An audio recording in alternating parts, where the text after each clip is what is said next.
Hi, this is Michelle from Layers of Learning. I'm going to take you through our brand new mentor planner. This is the cover, and then inside you have a space to write your homeschool vision. It is just your idea of how you want your homeschool to go this year. And then along this side, you can see it's tabbed. And in the first section, it's your calendar with a year at a glance to jot down your major events. And then each calendar page is just a month on a 2-page spread, and it goes August through July. And then the next section is the weekly planner. You can start by writing down your daily routine, the order that you want to do your subjects in each day. And then we have the main part of the planner. This is the weekly planner where you're going to write down a detailed list of all the things that you want to get done during each week of your year. So you'll circle the month that you're on and then write in the dates. This one is completely undated so that whether you start school in August or January or some other time, it works. Along this side, there's space to write some lists, books and videos, supply lists, and whatever your read aloud is for that week. And this includes 36 weeks worth of planning pages. And then it ends with morning meeting plans. So these are a space to just write down some ideas of what you want to include in your morning meeting during each month of your year. Then we have the grade book. It starts with an attendance page. You just check off each day that you do homeschool, and then at the end you can write down your total days for the year. On the next page, we have a reading log space. This is to write down everything that you read aloud to your kids, or it can be anything that they read, depending on how you want to use this. Finally, we have the grade book section. Along this side, you'll write your children's names.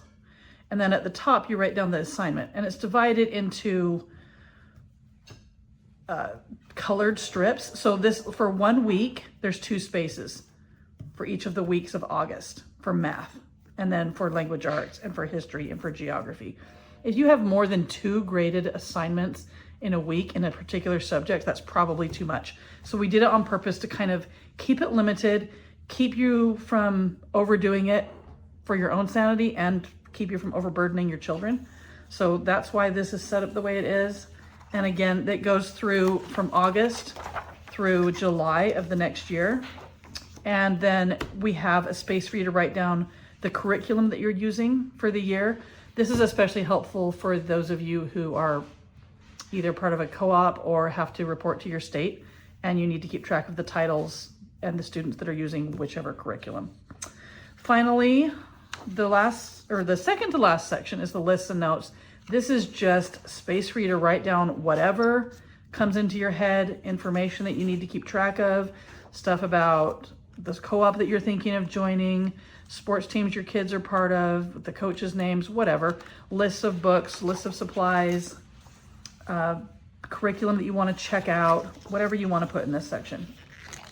The last section is references. We added this because homeschool parents and mentors are constantly needing to have information at their fingertips. We've got the metric system prefixes, place value, math symbols. There's multiplication table, prime numbers, translating words into math, a couple of blank maps of the world and the United States, information for grammar and writing. So this is the MLA style basics, types of sentences, sentence structures. We've got editing marks. This is helpful when you're editing on your child's work. And if you're consistent with this, then they will get to know the marks very well, and so will you, and it'll be easy to communicate through editing very quickly on your child's paper.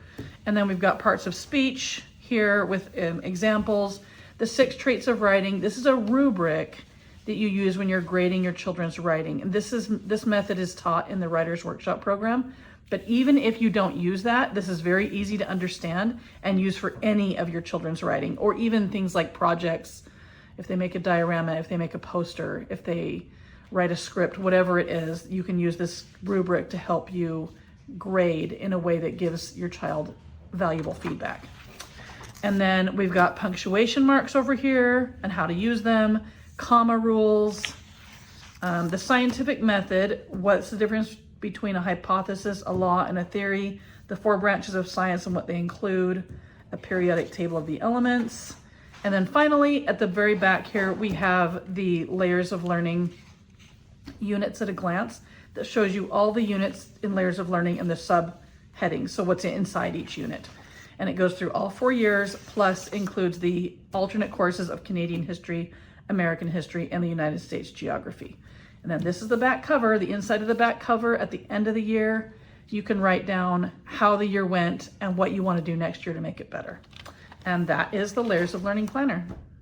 Thank you. Layers of Learning is a homeschool curriculum company. We create hands-on and literature-based lessons in history, geography, science, arts, and language arts. Check us out at layersoflearning.com and on Facebook, Instagram, Pinterest, and YouTube. Have fun learning!